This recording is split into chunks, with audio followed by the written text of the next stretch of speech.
सबसे बड़ा अखाड़ा में आप सभी का बहुत स्वागत है और मैं हूं आपके साथ अमनदीप। कांग्रेस महासचिव प्रियंका गांधी वाड्रा ने आज उत्तर प्रदेश में 125 प्रत्याशियों की सूची जारी कर दी है। सूची में सबसे खास बात यह रही कि इसमें से 50 प्रत्याशी महिला हैं और इनमें सबसे खास बात यह है कि इन महिला प्रत्याशियों में कई ऐसी महिलाएं हैं जो कोई नेता नहीं बल्कि एक आम औरत है। इन महिलाओं को टिकट इसलिए मिला है क्योंकि इन्होंने संघर्ष किया है। ये संघर्ष इन्होंने अपने से नहीं बल्कि रिश्तेदारों से भी नहीं बल्कि सत्ता से किया है। प्रत्याशियों के नाम का ऐलान करते हुए प्रियंका गांधी ने कहा कि राजनीति का असल मकसद सेवा है और हम वही कर रहे हैं। प्रियंका राजनीति का एक नया ट्रेंड स्थापित करती दिख रही हैं। वहीं एक तीर से कई निशाने भी साध रही हैं और एक वह इससे महिलाओं में अपनी पैठ बनाने की कोशिश कर रही हैं, तो वहीं दूसरी ओर इसके सहारे सरकार की नाकामियों को भी गिना रही हैं। प्रियंका गांधी ने उत्तर प्रदेश में मृत अवस्था में पहुंच चुकी कांग्रेस को संजीवनी देने के लिए महिलाओं पर फोकस किया है।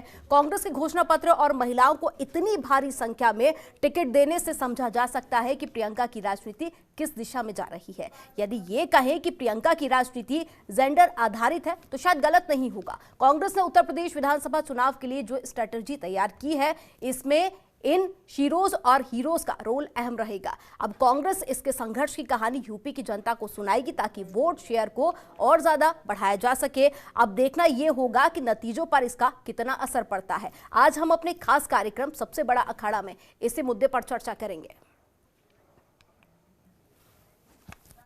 125 प्रत्याशियों की सूची है जिसमें से 50 महिलाएं हैं।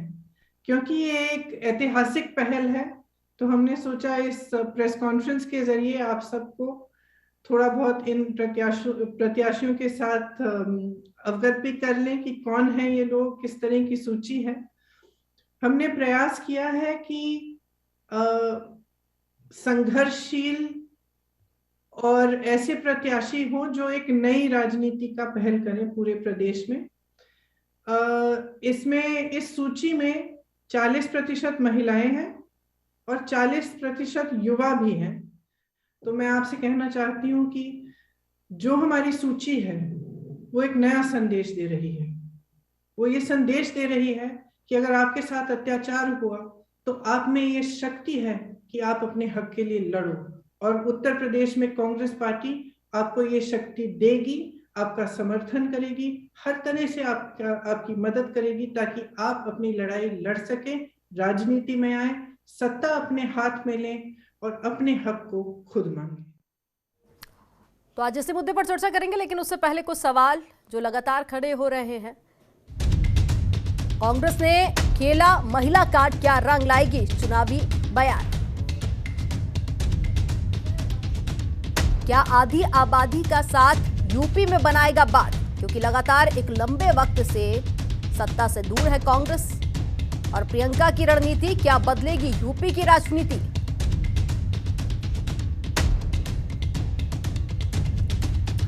प्रियंका का महिला वार किस पार्टी के वोट बैंक पर होगा वार?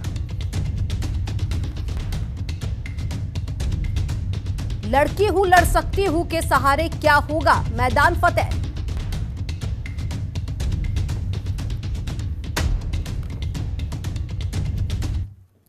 आज इसी मुद्दे पर चर्चा करेंगे। कुछ खास मेहमान हमारे साथ में जुड़े हुए हैं। रमाकांत मिश्र जी जुड़े हुए हैं, बीजेपी से प्रवक्ता है। रमाकांत जी बहुत स्वागत है आपका। अमित गुरु जी जुड़े हुए हैं जो कि कांग्रेस से नेता है। फखरुल हसन चांद जी जुड़े हुए हैं, सपा से प्रवक्ता है। डॉक्टर सुनील कौशिक जी जुड़े हुए हैं, वरिष्ठ पत्रकार है। और साथ ही के विक्रम राव जी जुड़े हुए हैं जो कि वरिष्ठ पत्रकार है। आप सभी मेहमानों का बहुत स्वागत है। शुरुआत करूंगी अमित जी मैं आपसे। 32 साल से उत्तर प्रदेश में वनवास झेल रही है कांग्रेस। अब क्या लगता है आपको कि 40% महिलाओं को टिकट देकर ये वनवास खत्म होगा?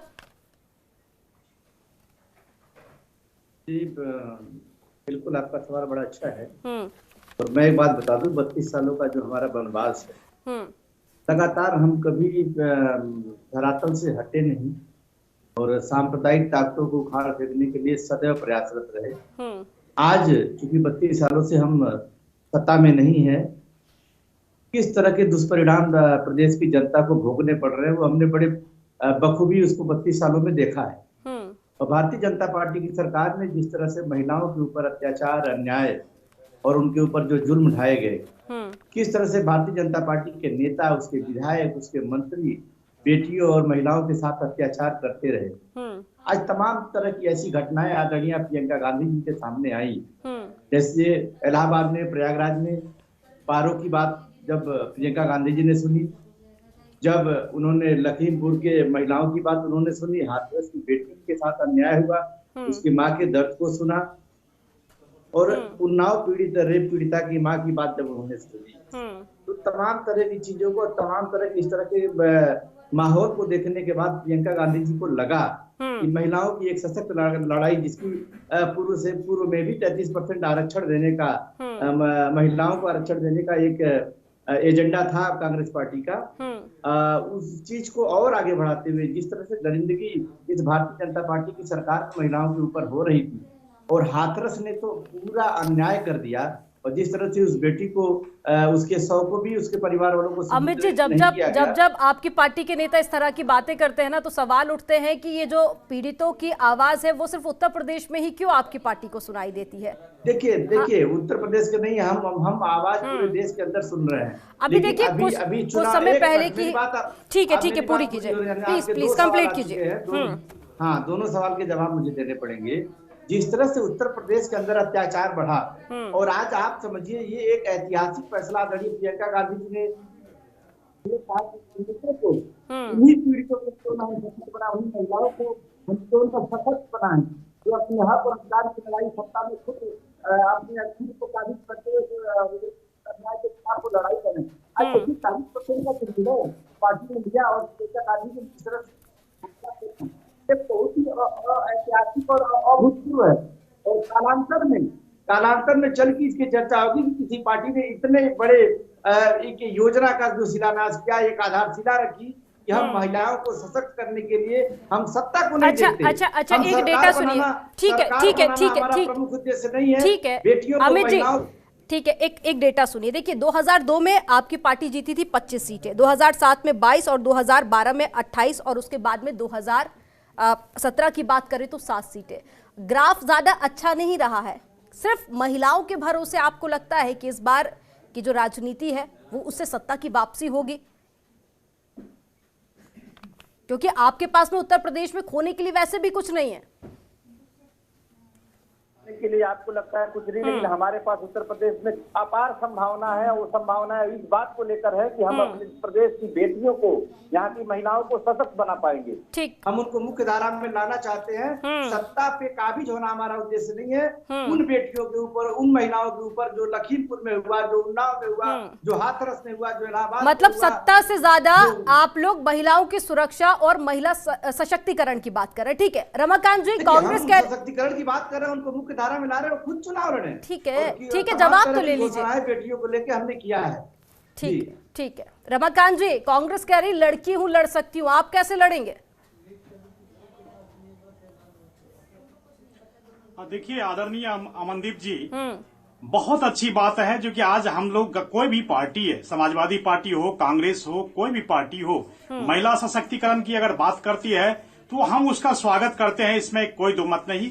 क्योंकि महिला को साथ, पुरुष के साथ ही बराबर उनका हक मिले, अधिकार मिले, बहुत अच्छी बात है। जितनी सशक्त हो बहुत अच्छी बात है। लेकिन आज अगर मैं देख रहा हूं, अगर कांग्रेस 50 व्यक्तियों का, अगर 50 महिलाओं को टिकट उन्होंने अगर दिया है, तो मैं कह रहा हूं ये 2017 में इनका परिप्रेक्ष्य क्या था? जिस समय में भाजपा ने 2017 में 46 महिला को टिकट दिया था, समाजवादी पार्टी ने जो है 34 दिया था, लेकिन कांग्रेस ने 12 दिया था। तो मेरा ये कहने का मतलब आज 2022 में ऐसी क्या छटपटाहट है? बहुत अच्छी बात है, मैं स्वागत करता हूं इस चीज का। अगर लेकिन 2022 में ये कैसी छटपटाहट, जब महिला सशक्तिकरण जी, छटपटाहट में कुछ अच्छा हो रहा है तो स्वागत कीजिए ना। आप क्यों आप 2017 की बात कर रहे हैं? अब आप इतना ही स्वागत कर रहे हैं, मैंने स्वागत किया है। अगर आप इतना ही स्वागत कर रहे हैं तो ये भी बता दीजिए, क्या बीजेपी भी अब महिलाओं की दावेदारी को और बढ़ाएगी? क्या इस बीजेपी भी फीसदी में बढ़ोतरी करेगी? बिल्कुल, आप मैं कह रहा हूं आदरणीय अमनदीप जी, मैं आपको ये कह रहा हूं जो कि अगर कोई भी पार्टी, मैंने पहले ही बताया, वक्तव्य में बता दिया, जो कोई भी पार्टी अगर महिला सशक्तिकरण की बात करती है, महिला को सशक्त करने की बात करती है, उसका स्वागत हम करते हैं, चाहे कांग्रेस हो, समाजवादी पार्टी हो। लेकिन मात्र एक मेरा प्रश्न है, जब ये राजस्थान और पंजाब और छत्तीसगढ़ को साइड कर देते हैं और उत्तर प्रदेश की केवल बात करते हैं, जहां पर इन्होंने 32 सालों से ये छटपटाहट इनको नजर आ रही है, और जहां पर 10 सालों में 90% चुनाव हारने वाली कांग्रेस आज जब महिला सशक्तिकरण की बात करती है, स्वागत है। लेकिन अवसरवादी की तरह नहीं, ये जो अवसर के आने के बाद जाकर के ये महिला सशक्तिकरण की बात करते हैं, वहां पर इनके ऊपर में प्रश्न चिन्ह लग जाता है। ठीक है, फखरुल हसन चांद जी भी हमारे साथ में जुड़े हुए हैं, पर उससे पहले अमित जी कुछ कहना चाह रहे हैं। ठीक है अमित जी, अपनी बात पूरी कीजिए। देखिए, जिस तरह से अभी अवसरवाद की बात ये कर रहे थे, मैं कहता हूं अगर इस तरह की बात को अगर अवसरवादी के रूप में लिया जाता है तो हम ऐसे अवसरवाद को स्वीकार करेंगे। अगर उस अवसरवाद में हम महिलाओं को, बेटियों को सशक्त करने का निर्णय ले रहे हैं और वह किसी को अवसरवाद लगता है, तो ऐसा अवसरवाद हमें पसंद है। दूसरी बात आपको बता दूं, प्रियंका गांधी जी ने उत्तर प्रदेश में, अभी इन्होंने कहा कि राजस्थान और अन्य जगह सरकार है वहां ये नहीं कर रहे हैं। देखिए, अभी हमने इम्प्लीमेंट करना शुरू किया है उत्तर प्रदेश के अंदर से। आदरणीय प्रियंका गांधी जी प्रभारी यहाँ की हैं, और उत्तर प्रदेश के अंदर भारतीय जनता पार्टी का मंत्री, cabinet minister, Bharatiya Janata party का विधायक, वह बेटियों के साथ रेप कांड में जुड़ा रहता है। किस तरह से इन लोगों ने बेटियों के साथ अत्याचार किया, हाथरस की उस दरिंदगी को इस पूरे प्रदेश ने देखा। तो मुझे लगता है कि अन्याय का जो समूल नाश करना है और बेटियों को सशक्त बनाना है, उसको इसी उत्तर प्रदेश की धरती से शुरू करना चाहिए, और फिर हम पूरे देश के अंदर सफाया करेंगे। और मैं आप दावे के साथ कह सकता हूँ कि आने वाले दिनों में ये लहर पूरे देश में। रमाकांत जी, जल्दी से अपना जवाब पूरा कीजिए, फिर मैं बाकी मेहमानों का रुख करूंगी। जल्दी से अपना जवाब पूरा कीजिए। मैं कह रहा हूं उत्तर प्रदेश में ये जो घटना गिना रहे हैं बहुत ही दुखद है, इसमें कोई दो मत नहीं है। लेकिन मैं कह रहा हूं इनके ही नेता अगर थोड़ा सा प्रश्न चिन्ह उनके ऊपर भी लगता है, दिग्विजय सिंह जी के ऊपर भी लगता है, वहां पर भी देखते, कर्नाटक के विधायक हैं उनके ऊपर में भी लगे। मेरा ये कहने का मतलब है आप अवसर को न खोजें, बल्कि अगर महिला सशक्तिकरण की बात कर रहे हैं तो आपके एजेंडे में होना चाहिए, आपके आधारभूत संरचना में होनी चाहिए, पार्टी के आधारभूत संरचना में होनी चाहिए, तब जाकर के बात बनती है। नहीं तो आपको तो प्रश्न चिन्ह ऊपर लगेगा आपको एक बार। अरे हमारे एजेंडे में लाइए आप भी। ठीक है फखरुल जी, आप बताइए, बीजेपी को आपने सुना और साथ ही कांग्रेस का जो 40% प्रत्याशी यानी कि महिलाएं होंगी, आज एक पहली लिस्ट जारी की गई है, उसमें भी 40% महिलाओं के नाम है। ठीक है, महिला सशक्तिकरण की बात तो समाज पार्टी भी करती रही है। अब दोनों ही पार्टियां जब महिलाओं को लेकर बड़े बड़े दावे और वादे कर रही है, तो आपकी पार्टी की तरफ से क्या कोशिशें होंगे? देखिए, समाजवादी पार्टी ने हमेशा से महिलाओं का सम्मान किया है। 2017 में हमने 12% 13% महिलाओं को टिकट दिया था, देने का काम किया था। ठीक। समाजवादी पार्टी की जब सरकार थी 2012 से 2017 तक, तो 1090 सुविधा जो आज उत्तर प्रदेश में महिलाओं को मजबूती देती है, ताकत देती है, वो सुविधा आदरणीय अखिलेश यादव जी की सरकार में थी।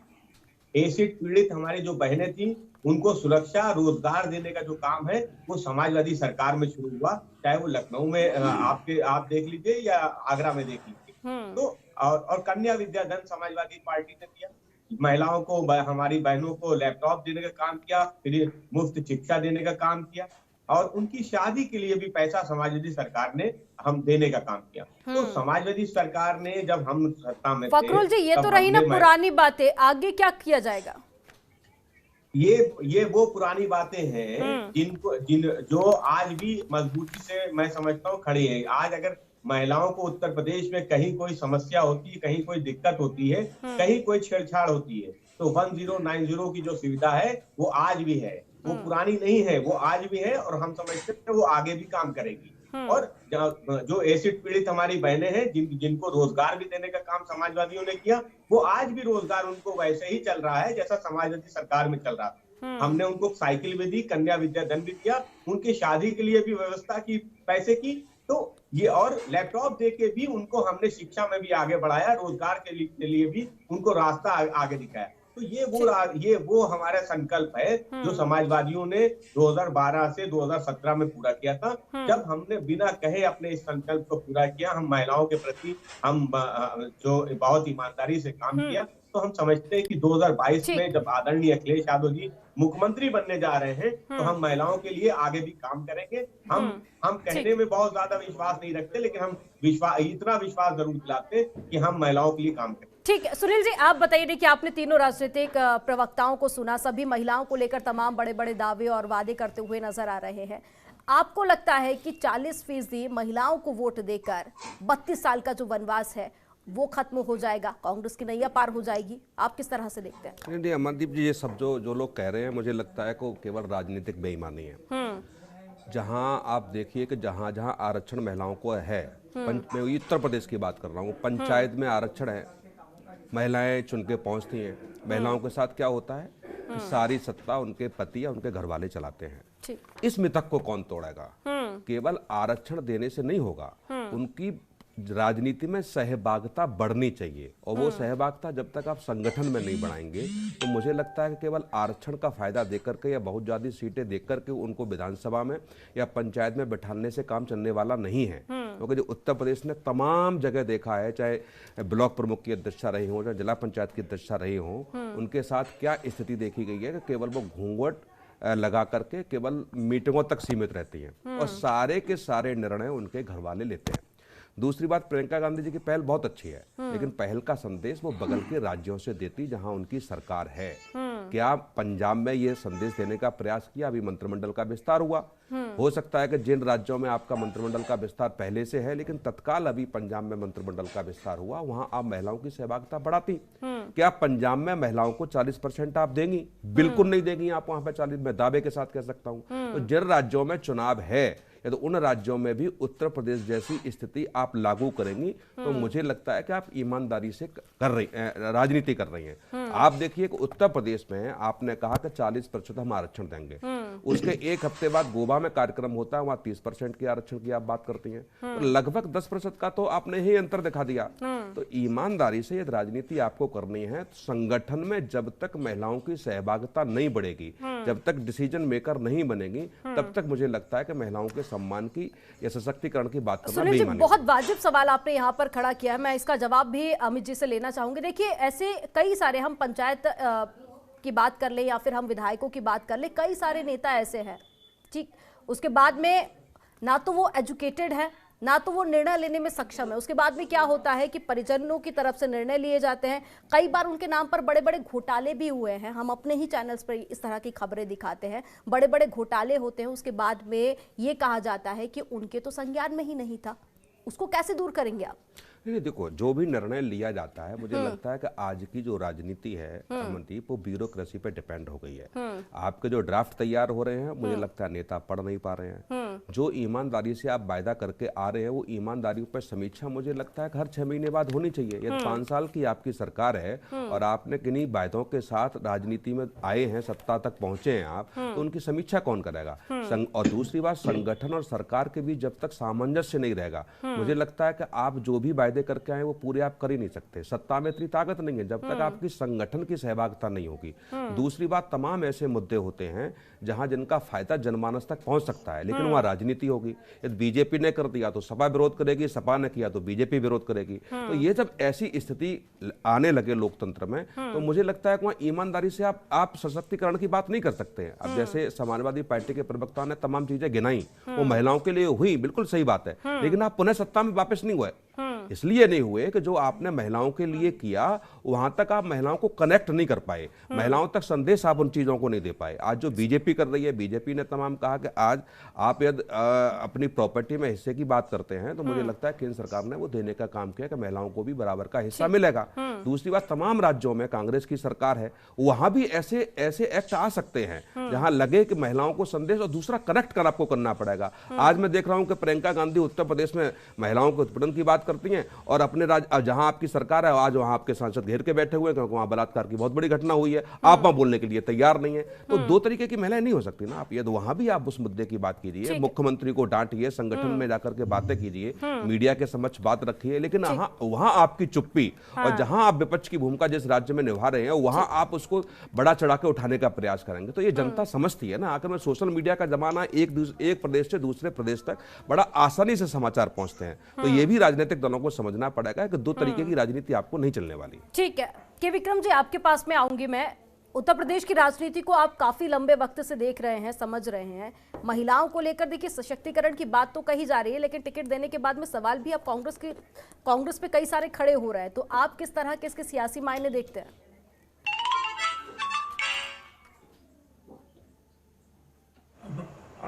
अमनदीप, एक चीज खास कर गौर करना पड़ेगा कि हर नई चीज बड़ी आकर्षक होती है, और जब वो आकर्षक होती है तो कल्पनाशीलता बढ़ जाती है, लोगों को प्रभावित करती है। और प्रियंका का ये कहना कि महिलाओं को टिकट देंगे, ये जरूर प्रभावी होगी। मैं बताऊं, पिछली बार नरेंद्र मोदी ने कहा था हम 3 तलाक 4 शादी खत्म करेंगे। मुस्लिम महिलाओं ने बहुत बड़ी संख्या में वोट दिया भारतीय जनता पार्टी को अपने पतियों की राय के खिलाफ। तो दिखाता है कि वो जीते पिछली बार नरेंद्र मोदी, वो केवल मुस्लिम महिलाओं की बड़ी संख्या में वोट पा गए। इसी प्रकार प्रियंका का जो ये कोई कोशिश है, कदम है, अगर ये कारगर हो गई, ये संदेशा रसोइयों में और ड्राइंग रूम में पहुंच गया, और अगर ये लड़कियां, ये युवतियां, ये महिलाएं आ गए पोलिंग बूथ पर, तो बहुत बड़ा फर्क यूपी के चुनाव पड़ सकता है। एक बात और बताऊं मैं आपको, मैं 52 साल से इंदिरा गांधी की रिपोर्टिंग करता रहा हूँ टाइम्स ऑफ इंडिया मेरे अखबार के लिए। इंदिरा गांधी ने मुझे कृपा की मुझे जेल में भी रखा, इमरजेंसी में बंद करके रखा। एक पत्थर उनको पड़ा था, नाक टूटी थी भुवनेश्वर में सन 72 में, लेके सारे भारत घूमी। ये है देखिए पत्थर, ये सभ्यता है प्रतिपक्ष की। सफाया हो गया प्रतिपक्ष का। इंदिरा गांधी को 56% वोट से जीती वो। तो ये देश प्रतीक पे चलता है। एक बार महिला सशक्तिकरण की बात करेगी प्रियंका, और ये बहुत पता नहीं किससे राय दी इस लड़की को, जो इसे प्रयास किया है, ये बड़ा प्रभावशाली होगा। लेकिन मेरी शिकायत है खासकर सोशलिस्टों से, समाजवादियों से, खैर अब तो समाजवादी भी क्या रहे, सोशलिस्ट थे एक जमाने में, लोहिया के समय, वो प्रयास करते थे महिलाएं और मुसलमानों को हम प्रभावित करें उनके वोट के लिए। रणनीति होती थी, चुनाव रणनीति होती है। मुझे लगता है प्रियंका ने बहुत जबरदस्त कोशिश की है, एक जबरदस्त चुनावी है ये। कोशिश तो काफी ज्यादा जबरदस्त है, लेकिन मुझे लगता है आप भी मेरी बात से इत्तेफाक रखेंगे कि सिर्फ टिकट देना ही काफी नहीं होता है ना, कि उतना हमको महिलाओं को सक्षम भी बनाना होगा। क्योंकि आज जब एक चैनल के जरिए जब बात की गई उन्नाव रेप पीड़िता की माँ से, तो वो बात करने में भी सक्षम नहीं थी। उनकी बेटी की तरफ से कहा गया कि वो पढ़ी लिखी नहीं है। देखिए, अब देखिए जनता तो ये उम्मीद करती है कि अगर वो किसी भी नेता को जिताती है तो वो इतना तो सक्षम हो, पढ़ा लिखा हो, निर्णय लेने में सक्षम हो। बोलिए। अमनदीप बिल्कुल ठीक कह रही है आप। सवाल ये है कि हर लंबे सफर के लिए छोटा कदम उठाना पड़ता है। 33% रिजर्वेशन क्या दिमागी बेईमानी की सारे एमपीज ने लोकसभा राज्यसभा को पारित नहीं हो पाया। कांग्रेस सरकार खुद थी, नहीं पारित किया, झूठ बोलते रहे सब लोग। अब ये जो कोशिश हुई है, बिना पानी में उतरे तैरेंगे कैसे? मुझे लगता है कि प्रियंका के इस कदम के बारे में एक चुनौती है इस देश की सारी पॉलिटिकल पार्टी को। क्या बेईमानी तो बड़े बदलाव की एक छोटी शुरुआत इसे कह सकते हैं ना। और विक्रम जी, बड़े बदलाव की एक छोटी शुरुआत इसे कह सकते हैं। आगे भी इस चर्चा को यूं ही जारी रहेंगे कि प्रियंका गांधी और कांग्रेस को इससे कितना फायदा होने वाला है, क्योंकि अभी पहली लिस्ट जारी की गई है, इसके बाद और भी कई सारी लिस्ट जारी होगी और बाकी राजनीतिक पार्टियों की तरफ से क्या कुछ फैसले अब आगे लिए जाते हैं। पर यहाँ रुकेंगे एक छोटे से ब्रेक के लिए। आप देखते रहिए जनतंत्र टीवी।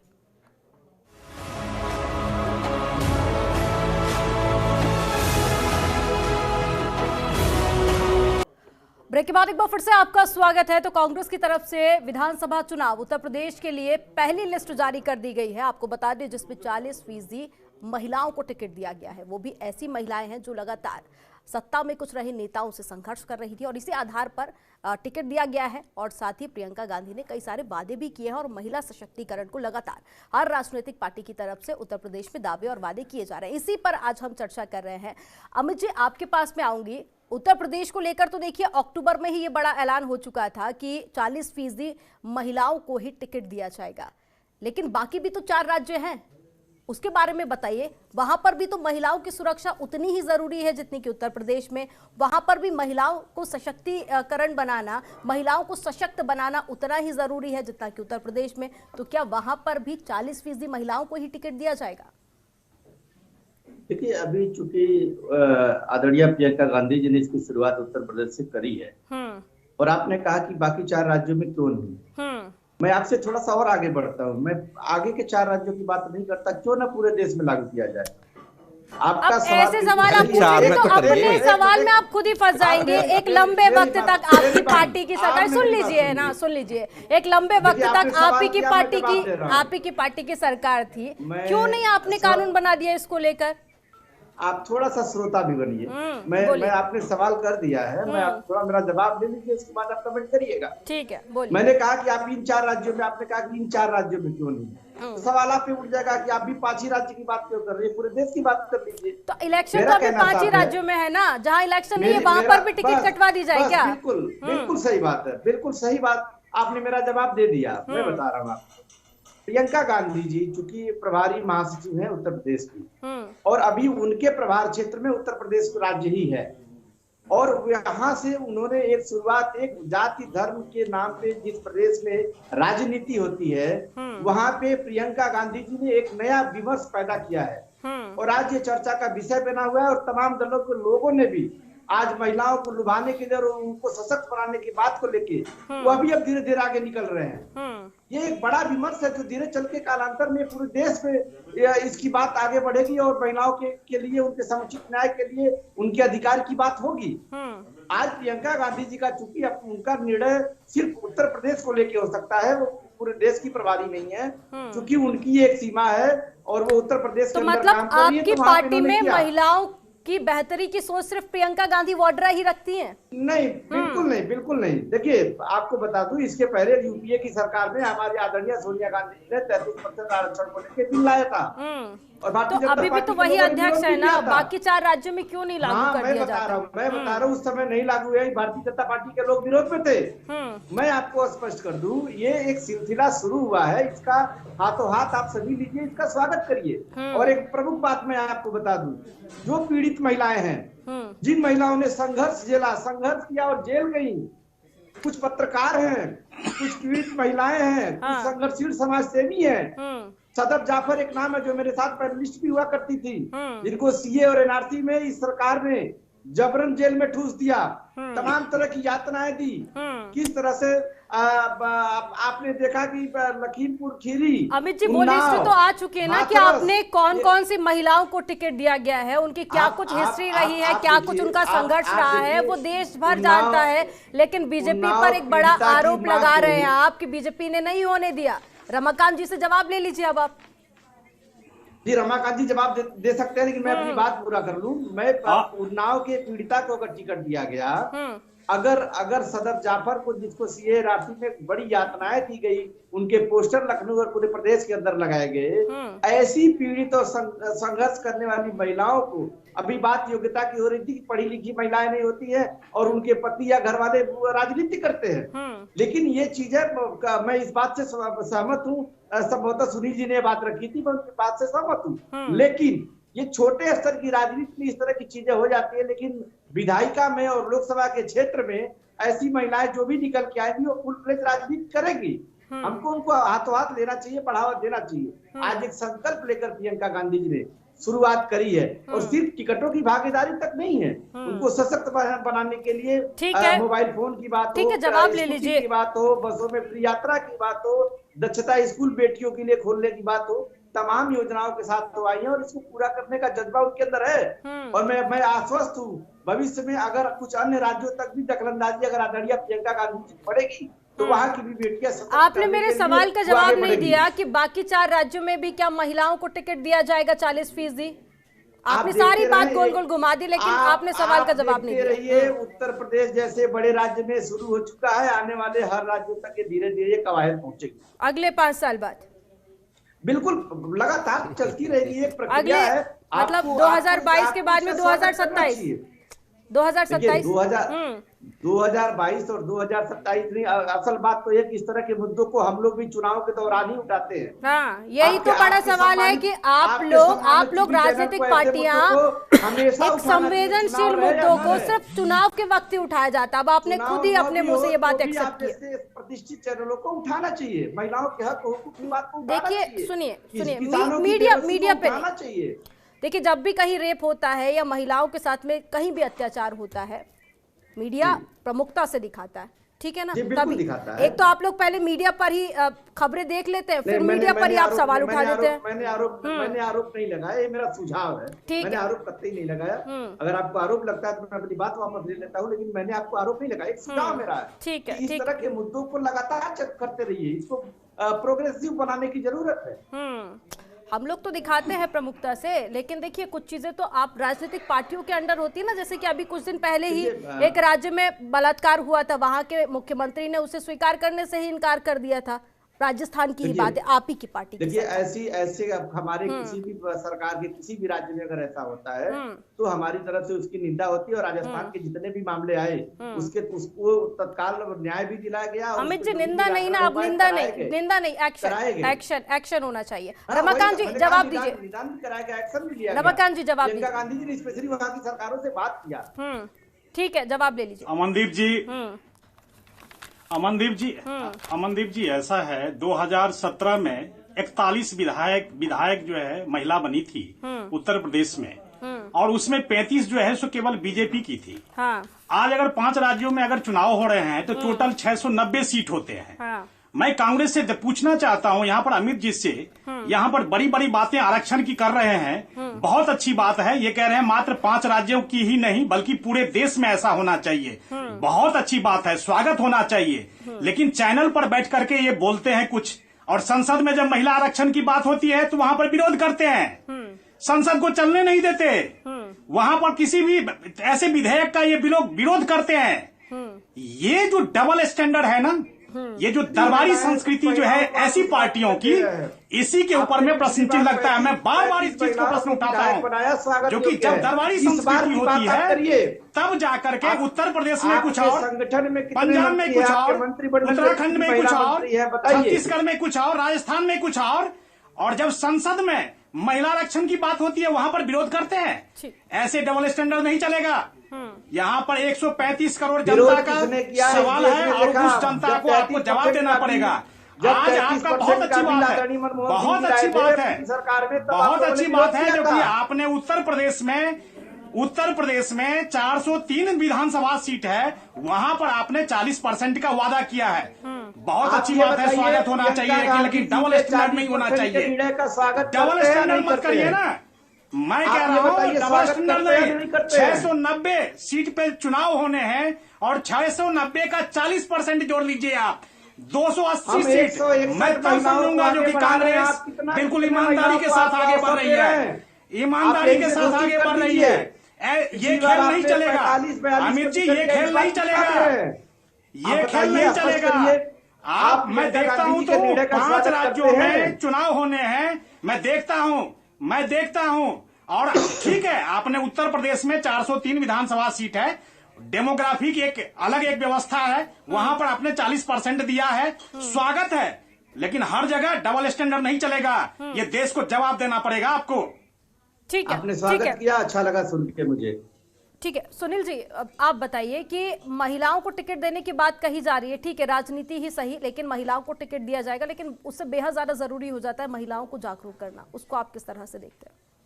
देखो, बिल्कुल आप सही कह रही हैं। मैंने अभी थोड़ी देर पहले कहा था, केवल आरक्षण दे करके या टिकट दे करके उनके सशक्तिकरण की बात नहीं की जा सकती है, जब तक आप उसको उस लायक नहीं बनाओगे।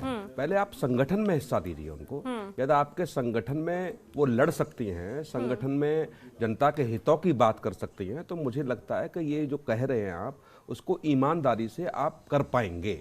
लेकिन आप चुनाव के समय पे सिर्फ वार्ता करेंगे महिलाओं को सशक्तिकरण की और केवल टिकट दे करके इस्त्री कर लेंगे, तो मुझे लगता है ये सम्मान महिलाओं को नहीं चाहिए, ये ऐसा सशक्तिकरण महिलाओं को नहीं चाहिए। महिलाओं को 5 साल आपको कंधे से कंधा मिला करके काम उनके साथ करना पड़ेगा। आप स्कूटी बांटने की बात करेंगे, आप 10,000 रुपए देने की बात करेंगे, आप मोबाइल देने की बात करेंगे, ये सारे राजनीतिक दलों के लिए बोल रहा हूं, तो इससे काम नहीं चलने वाला। आप सशक्तिकरण महिलाओं का करना चाहते हैं तो उनको इस लायक बनाइए कि वो अपनी बात कह सकें। और प्रियंका गांधी ने कहा मैं खुद लड़ सकती हूँ, तो लड़ने लायक उन महिलाओं को बनाइए तो सही, और लड़कियों को महिलाओं तक बनाइए तो सही। लेकिन महिलाएं क्या सोचती हैं कि दूसरे स्टेट में तो कांग्रेस की सरकार है, वहां कुछ और है, उत्तर प्रदेश में कुछ और है, पंजाब में कुछ और है। यदि आप ऐसे चलेंगे तो मुझे लगता है कि आप सशक्तिकरण के साथ हंस रहे हैं, खेल रहे हैं, आप उसके साथ ऐसी वार्ता कर रहे हैं जहां कि आप झूठी साजिश आपको दिखती है। दूसरी बात, यदि वास्तव में महिलाओं को सशक्तिकरण के रूप में यदि आप उनको सशक्त करना चाहते हैं, तो मैं वही कह रहा हूं, आप उनके पढ़ाई के लिए बात कीजिए, आप उनको सशक्त बनाने के लिए तमाम बिजनेस की बात करिए, आप उद्योगों में लाने की बात करिए, आप उनको एनजीओज में लाने की बात करिए, आप उनको इस तरीके से सशक्तिकरण बनेगा। और केवल यही कह देंगे कि 40% हमने सीटें दे दी और विधानसभा में जाके बैठ गई, तो विधानसभा में जाके करेंगे क्या वो? उनको भी फिर मैंने वही कह रहा हूं, फिर भी उनको पुरुष चलाएंगे। तो जब पुरुषों को चलाना है तो टिकट देने का मतलब क्या रहेगा? यदि आप संगठन में उनको सहभागिता लाइए, सबसे पहले पार्टियों को अपने संगठन में लाइए ना, 40% 30%। आप संगठन की बात कीजिए ना, क्या आपके संगठन में वो महिलाएं हैं कि नहीं है? 5 साल वो महिलाओं की लड़ाई लड़ी है कि नहीं लड़ी है? और कांग्रेस ने आज जो सीटें महिलाओं के लिए दी हैं, तमाम ऐसी महिलाएं उसमें हैं जहां मैं व्यक्तिगत तौर से जानता हूं कि कभी भी किसी बड़े आंदोलन से वो नहीं जुड़ी। जी बिल्कुल। जब उनको पता ही नहीं राजनीति कैसे की जाएगी, जब उनको पता ही नहीं कि महिलाओं की लड़ाई कैसे लड़ी जाएगी, तो आप केवल उनको विधानसभा में बैठा देंगे तो मुझे लगता है वो लड़ाई नहीं है, फिर तो केवल आपके हाथ की कठपुतली है। उम्मीदें भी नेताओं से काफी ज्यादा जुड़ी होती है। फखरुल हसन जी, आप बताइए कि आपके यहाँ तो वैसे भी टिकट को लेकर काफी खींचतान मचा हुआ है, ऊपर से आप तो बाहरी नेताओं का भी आजकल बहुत वेलकम कर रहे हैं। अगर 2017 की बात करें तो सिर्फ एक महिला विधायक थी, इस बार क्या टिकट में बढ़ोतरी होगी?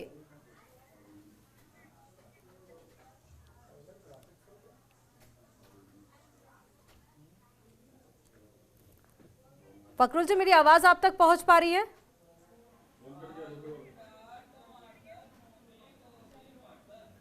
फखरुल जी से संपर्क टूट गया है, दोबारा से उनसे जुड़ेंगे। ठीक है रमाकांत जी, लेकिन आपकी अगर मैं बात करूं बीजेपी की, तो 35 महिला विधायक थी 2017 में, ठीक है, पर अभी भी कई सारे राज्य ऐसे हैं जहां पर कैबिनेट की अगर हम बात करें तो कैबिनेट में एक भी महिला मंत्री नहीं है। कई सारे ऐसे राज्य हैं जहां की आए दिन लिस्ट भी जारी होती रहती है जब भी महिलाओं को लेकर बात होती है।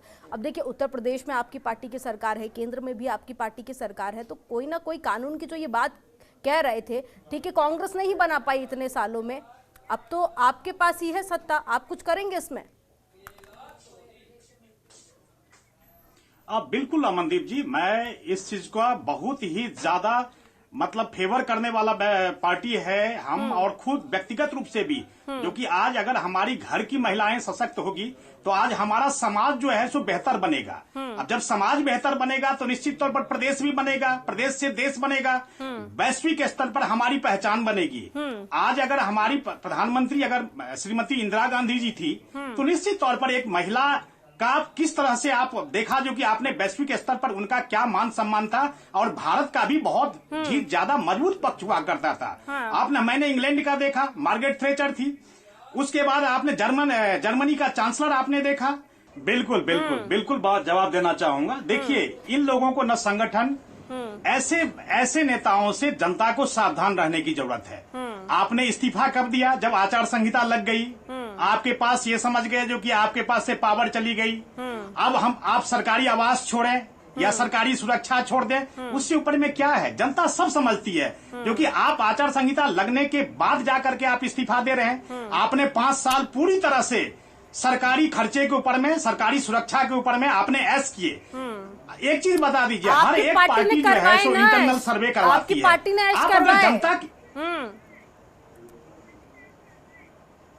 मैं वही कह रहा हूं, जो अगर आप जनता के प्रतिनिधि हैं, जनता के चुने हुए प्रतिनिधि हैं, आप जनता की सुनेंगे नहीं, जनता दरबार नहीं लगाएंगे, उनकी समस्याओं को नहीं सुनेंगे, तो आप ग्राउंड पर जाकर के काम नहीं करेंगे और जाकर के आप ये सोचेंगे।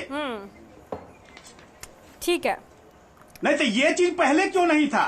ये आचार संहिता लगने के बाद क्यों हुआ? आप ही बता दीजिए क्यों हुआ। कारण तो देखिए अभी भी स्पष्ट मैं नहीं वही निकल तो के आया चीज ना कह रहा हूँ। सामने। अगर देखिए मैं कह रहा हूँ अमनदीप जी, आदरणीय अमनदीप जी, मैं कह रहा हूँ आपको, देखिए कोई भी पार्टी हो, संगठन की विचारधारा, हम लोग यहाँ पर कोई भी जनता के प्रतिनिधि सेवा करने के लिए हैं, हाँ। न कि ऐश करने के लिए सरकारी खर्चे के ऊपर में, सरकारी सुरक्षा के ऊपर में। हम जनता के लिए आप खड़े नहीं मिलेंगे और आप जो है सो आकर के फिर उसके बाद हर एक तरह की सुविधा प्राप्त करेंगे, तो ऐसे नहीं चलता है। मिश्रा जी, हम वो लोग वही राजनीति में आते हैं सेवा करने के लिए। मिश्रा जी वो वही कह रहे हैं कि सेवा करनी है हमको। अब आपकी सरकार जा रही है, सपा की आ रही है, तो सेवा कैसे कर पाएंगे फिर हम?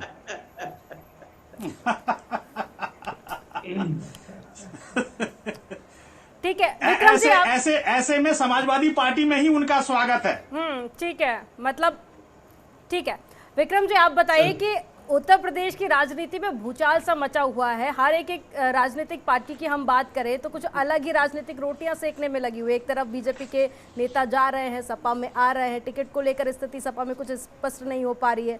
दूसरी तरफ अगर हम कांग्रेस की बात करें तो महिला कार्ड को लेकर आज हम डिस्कशन कर ही रहे हैं।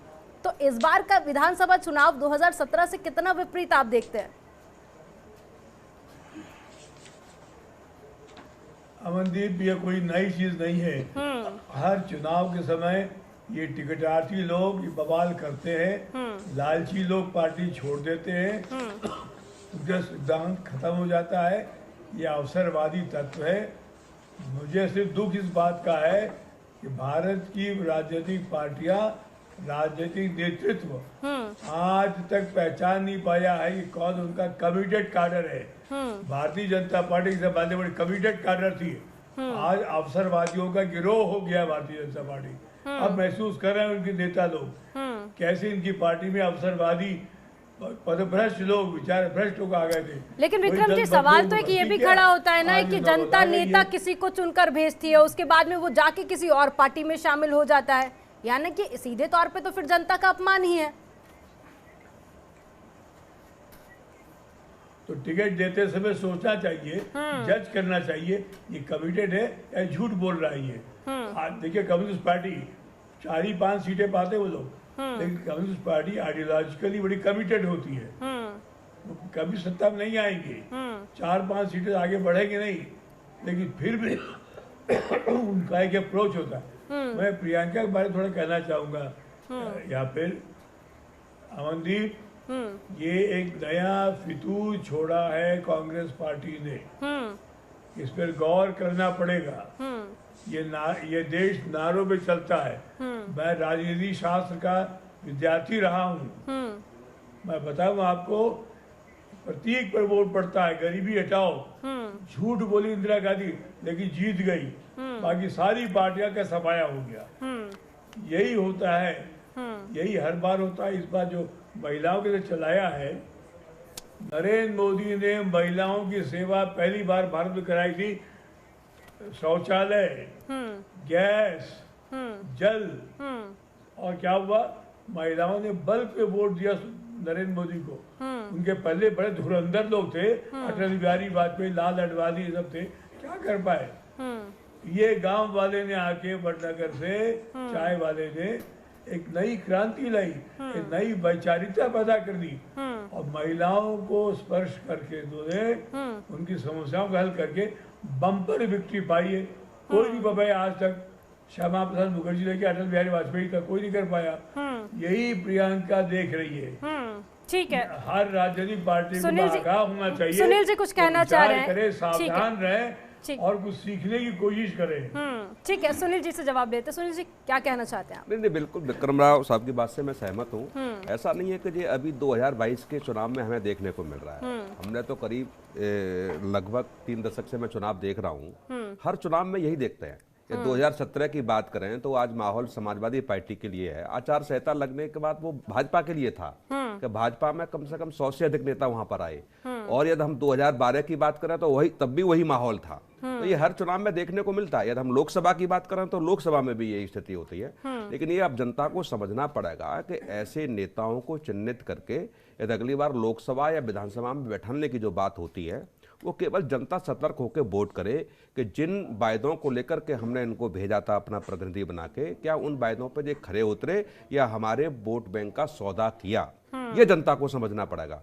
दूसरी बात, मिश्रा जी कह रहे थे कि साहब ऐसा तो होता जाता रहता है, तमाम कार्यकर्ता आपके उस समय दुखी थे मिश्रा जी, बाहर के लोगों की। आज भी मैं बता रहा हूं, तमाम विधानसभाओं में धरना प्रदर्शन आपके कार्यकर्ता कर रहे हैं, दूसरी पार्टियों के लोगों को आपने ले लिया है, तो क्या उनको टिकट मिलेगी? आपके लोग आके कह रहे हैं कि हम इनको टिकट नहीं देंगे, हमने ये वायदा नहीं किया है। उन कार्यकर्ताओं का जो 5 साल तक आपके लिए मेहनत से काम किया और दूसरी पार्टी के लोगों को आपने जाकर के वोट दे दिया। आप बताइए, दारा सिंह को तो आपने ओबीसी का राष्ट्रीय अध्यक्ष बना दिया, जो बहुजन समाज पार्टी में रहे, कांग्रेस में रहे, समाजवादी पार्टी में दो बार राज्यसभा रहे, और आपने उनको मंत्री बनाया और ओबीसी के संगठन का आपने राष्ट्रीय अध्यक्ष बना दिया।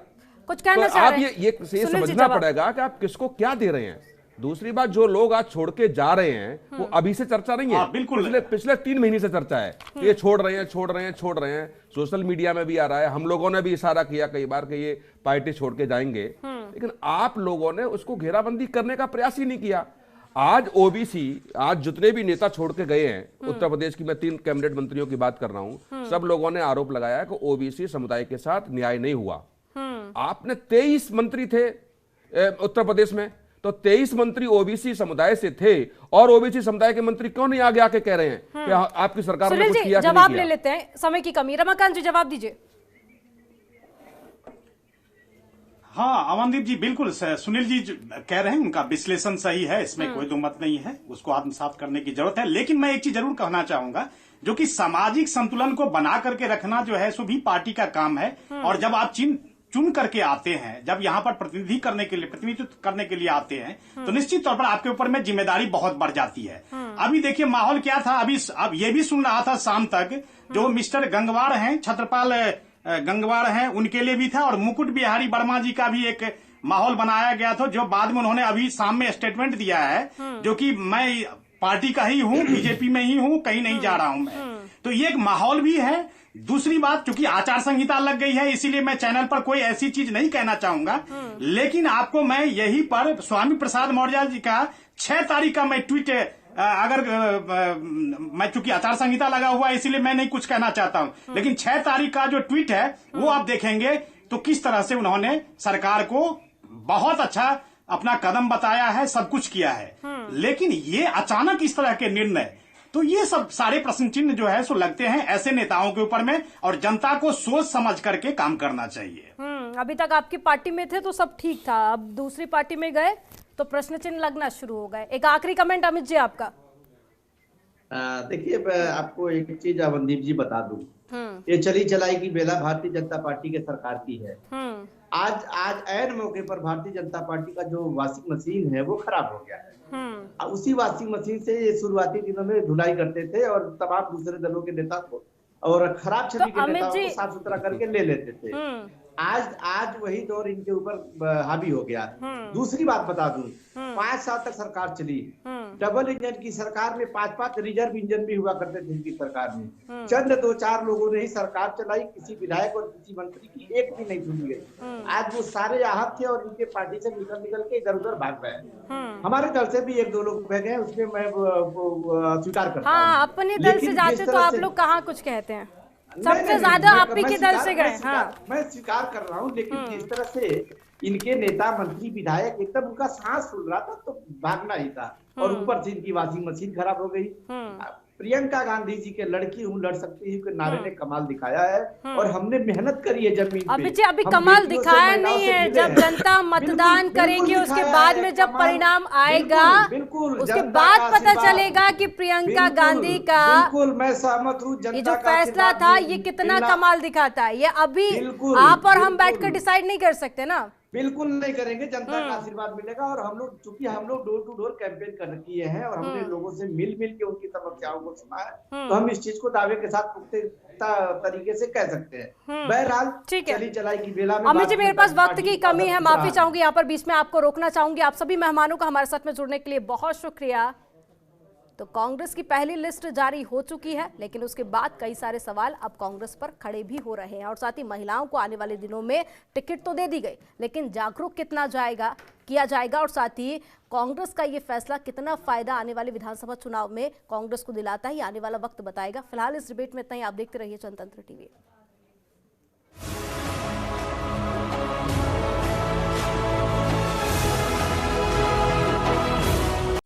खबरों के निष्पक्ष विश्लेषण के लिए सब्सक्राइब करें Janatantra TV and press the bell icon. Never miss any update.